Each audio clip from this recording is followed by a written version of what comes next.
हम लड़कियां बचपन से ही एक धारणा बना लेती है कि बड़े होकर हमारी शादी होगी और फिर बच्चे और फिर हमारा जीवन खुशी खुशी बीतेगा। लेकिन ज़िंदगी हर कदम पर कोई ना कोई नया संघर्ष देती है, जिसकी वजह से हम टूट जाते हैं। मुझे बचपन से ही शादी और खुद के बच्चे का बहुत शौक़ था।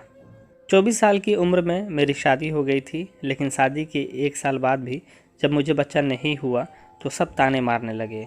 किसी को लगता था कि मैं और मेरे पति अभी बच्चा नहीं चाहते और किसी को लगता था कि मैं बांझ हूँ। मैं और मेरे पति ने 5 साल तक बहुत कोशिश की, लेकिन हमारा बच्चा नहीं हो पाया।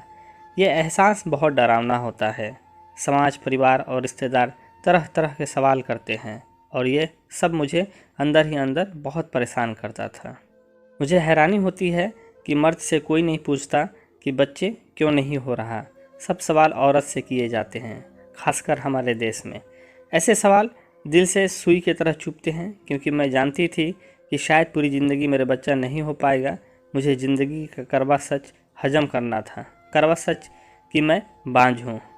मैंने अपने पति को कई बार कहा कि तुम एक बार अपना टेस्ट करवा कर देख लो, लेकिन वो कोई ना कोई बहाना बना देते थे।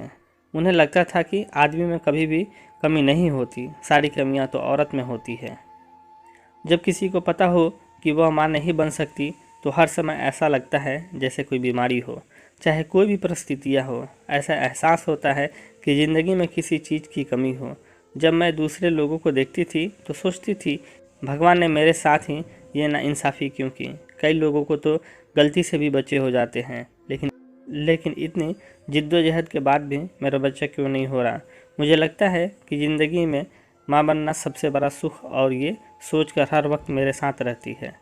हर समय मैं सोचती हूँ कि काश कोई चमत्कार हो जाए और मैं माँ बन जाऊँ।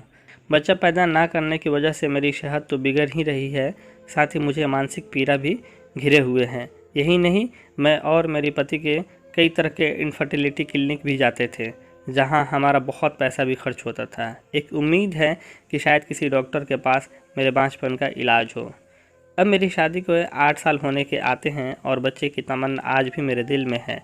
और मैं, मेरे पति अपने को घूमने जाते हैं, खाना खाते हैं और खुश दिखने की कोशिश करते हैं, लेकिन बच्चे का खालीपन कहीं ना कहीं हमें आज भी खिलता है। हमें कई लोगों ने बच्चा अडॉप्ट करने को भी कहा, लेकिन अभी मैं तैयार नहीं हूँ। मैं अभी 32 साल की हूँ और चाहती हूँ कि 2 साल तक और इंतज़ार करूँ। शायद हम बच्चा अडॉप्ट करने के बारे में सोचेंगे। आज भी जब मैं बैठी सोचती हूँ तो ये दिल यही ख्याल आता है कि काश कोई चमत्कार हो जाए और मेरी सूनी गोद भर जाए।